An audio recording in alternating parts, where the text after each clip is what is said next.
Hello, everybody that wants to join us here and in the future. We've got Mitch Taylor with us today. So Mitch is actually, we met over Top Tier, so as transaction coordinators, but he's actually involved in several things at the moment. So thank you for being with me here today, Mitch, to just talk a little bit about what you're doing. And more specifically, we're going to kind of dive into a little bit of underwriting conversation. Yeah, absolutely. I'm excited to be here. Thank you. Yeah, of course. So do you want to start off with just kind of a brief intro of yourself or how you even got into this stuff or just your background, just a short little snippet so people can get to know you a little bit better? Yeah, so right now I have a full-time job, a W-2. I'm a truck salesman in the state of Wyoming. I sell heavy duty trucks, snow plows, school buses, all that kind of thing. And on the side, I started getting into real estate, and the original thing that I started with was underwriting. And I started doing that because there was some people that I originally made contact with, investors, that's what they needed the most. So that's just kind of what I started to do. Right. It made sense. Yeah. So, in the last 6 months, I've definitely learned quite a bit that I did not know. And it's basically just kept me busy for for the last 6 months.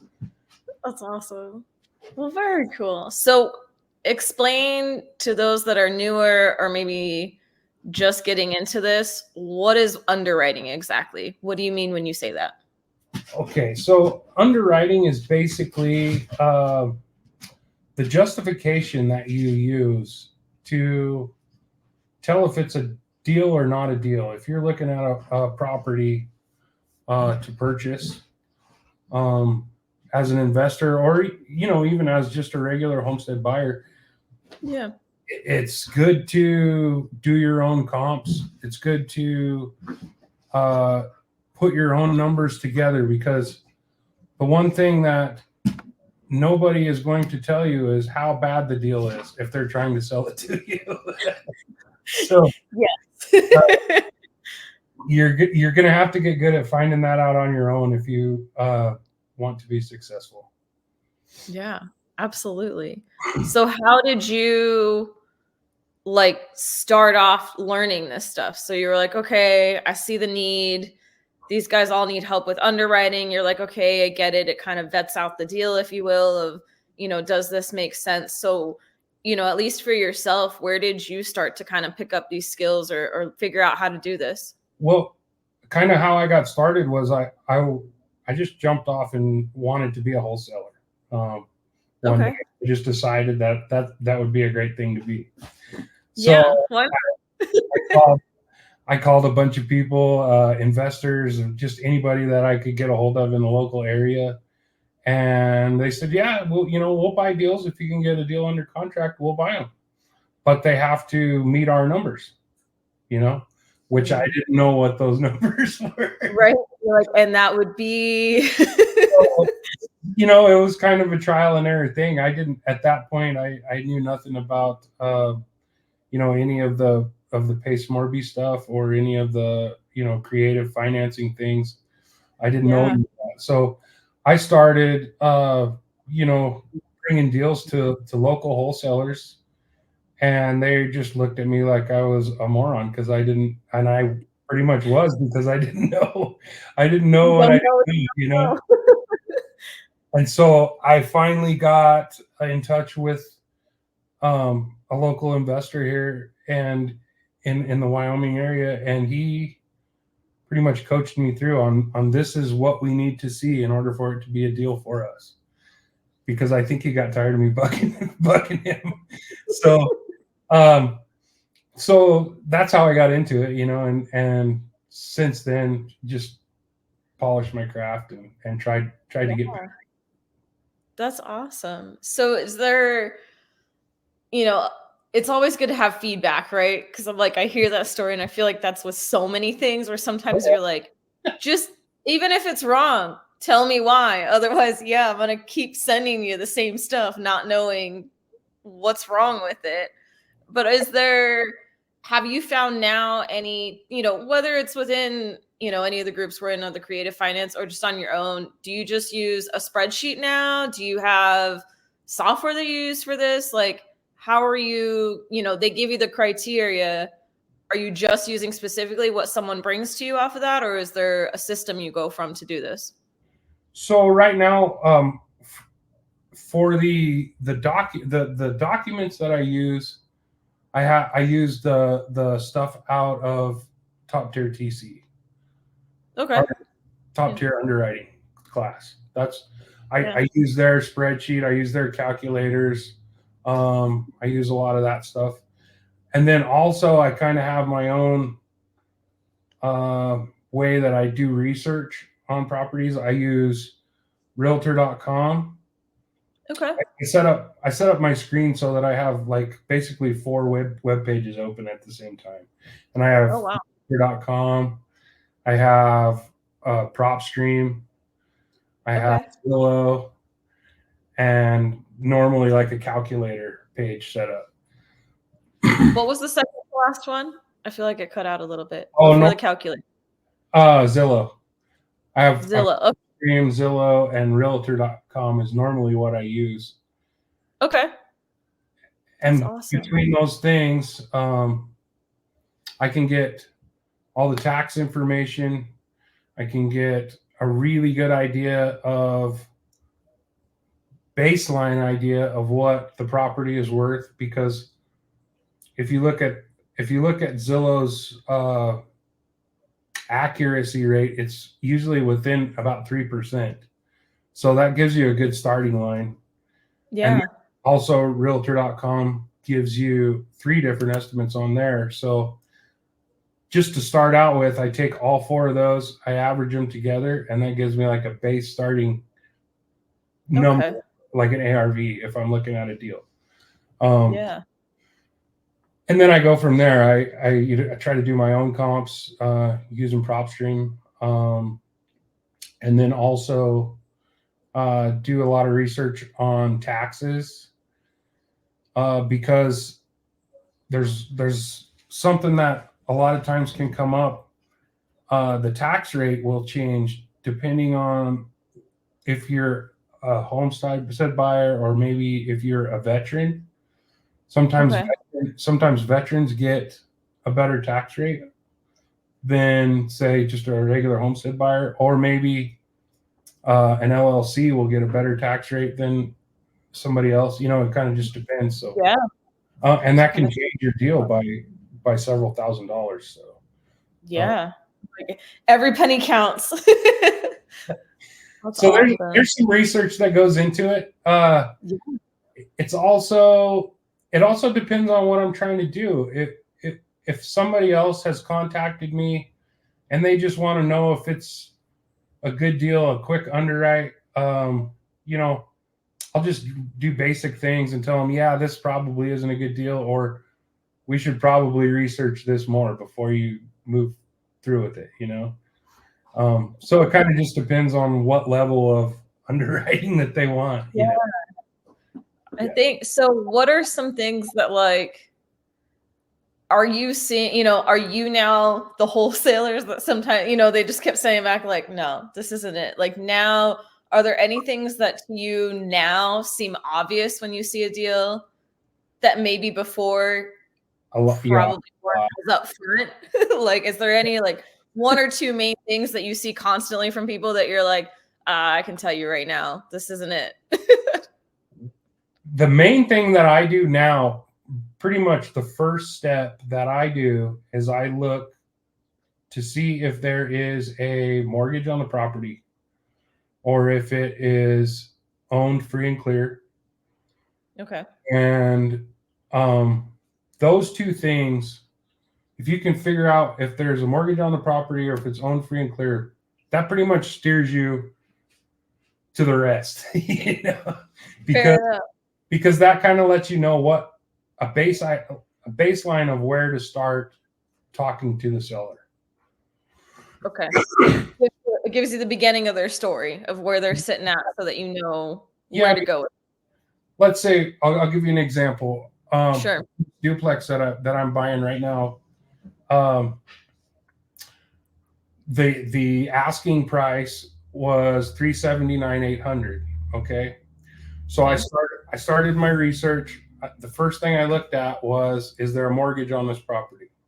Yes, there is a mortgage. And then there's also about $147,000 worth of equity in this property, right?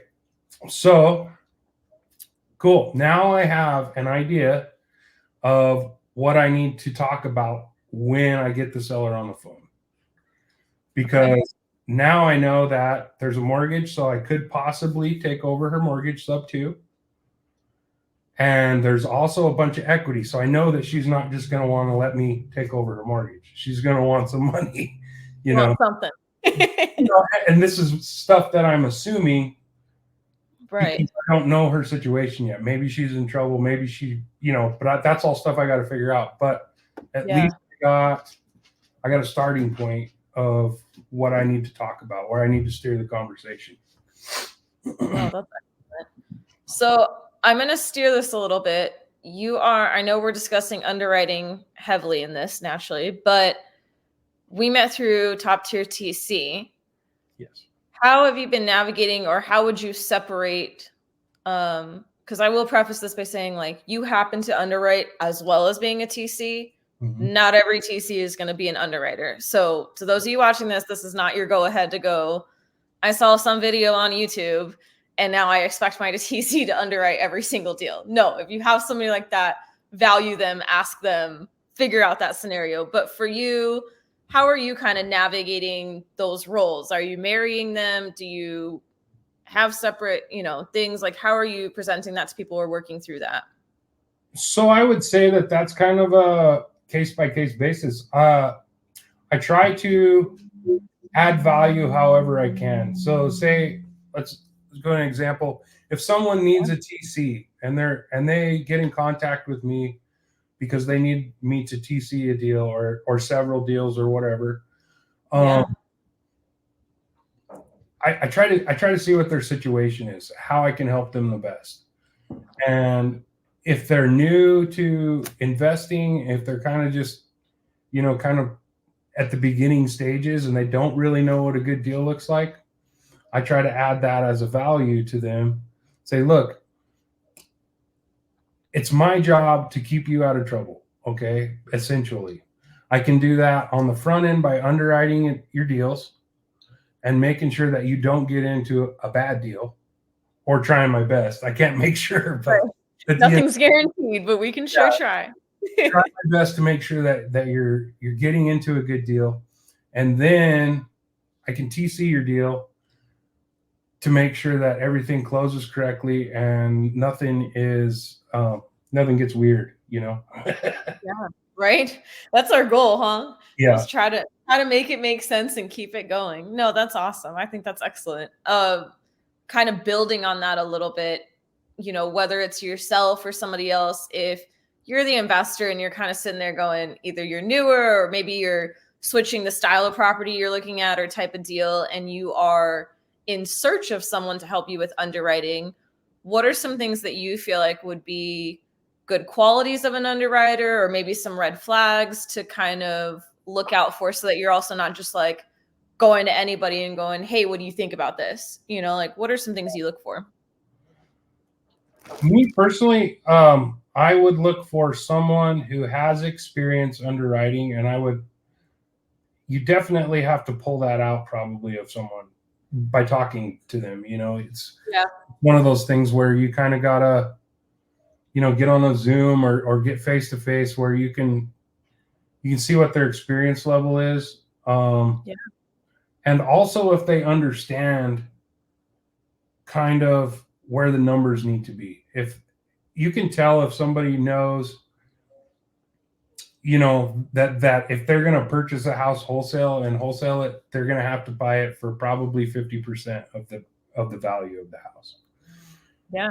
And if you're talking to underwriter that doesn't understand that, he's probably not the person, you know. Yeah. So, You don't want them all, paying yeah, 80% when you're like, shoot, I think we just lost a ton of money. Like, um, wait a second. well, This it's is not how it's supposed to go. of a deal if it's not a marketable deal, you know, and that's what the other thing is that you need to you need a I believe that as the underwriter is good for giving you an unbiased opinion because you're looking at it through the eyes of an investor and you really want to make this deal work and this has got to be a good deal. Somehow there's got to be something in here we can do. Yes. I think it's better to get a third set of eyes or a second set of eyes to give you an unbiased opinion and say, this really isn't a great deal, man. Proceed with caution. I don't know what you're seeing, but I'm seeing this. Yeah. Well, I mean, it just depends on what side of the fence you're on. Your judgment can get clouded, and it depends on if you need to pay some bills quickly or a lot of things in your mind, you know. So absolutely. I think that side of it is a little bit in us TCing as well, because I think it's the same thing of sometimes you just need that person where, we're not necessarily underwriting the deal, but just kind of leveling out that like we don't have emotions, we're not in it, we're just saying this is what I see you wrote, this is what they're saying. Yeah. Shoot the messenger, okay? We're here to help you.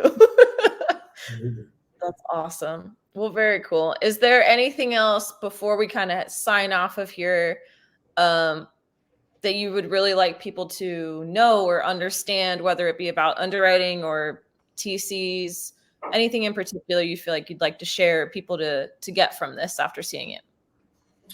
Well, I can only speak for myself in saying this, but as a TC, I'm really, really not there to try to make a profit off of your deal. Yes, I would like to make money in my business like everybody else, but the main still be valuable the services you're providing. Yeah, the main thing I would like to see is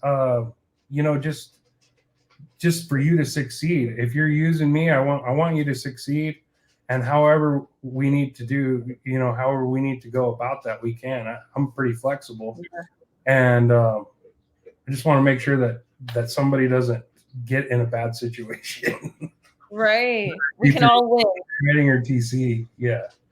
Find that win-win scenario for everybody. Yeah, for sure. That's awesome. Well, if people want to reach out to you, submit a deal, I'll probably put it in the comments as well below when we post this. But what's the best way for somebody to get a hold of you if they'd like to chat more? My email is bosquatch.com or bosquatch355@gmail.com. So awesome. that's BOSSQUATCH355@gmail.com. Awesome. You didn't know you were going to get a spelling bee, did you? Yeah. The easiest email, but But hey, if they want help, that's what they're going to have to do. Well, awesome. I think you definitely provided a lot of value and some great insight just into this world, and like everybody's going to have different opinions, but I think just, having talks like this and bringing it up is what it's all about. We're all here to help each other out and learn something along the way. Absolutely. I think it's good just to get the education out there. Yeah. For me and for everybody else involved, it's just good to have more education. Yes. The more we learn, the more we'll grow. Yeah. Awesome. Well, thank you so much, Mitch. I really appreciate you taking the time to chat with us today. Yeah, thank you.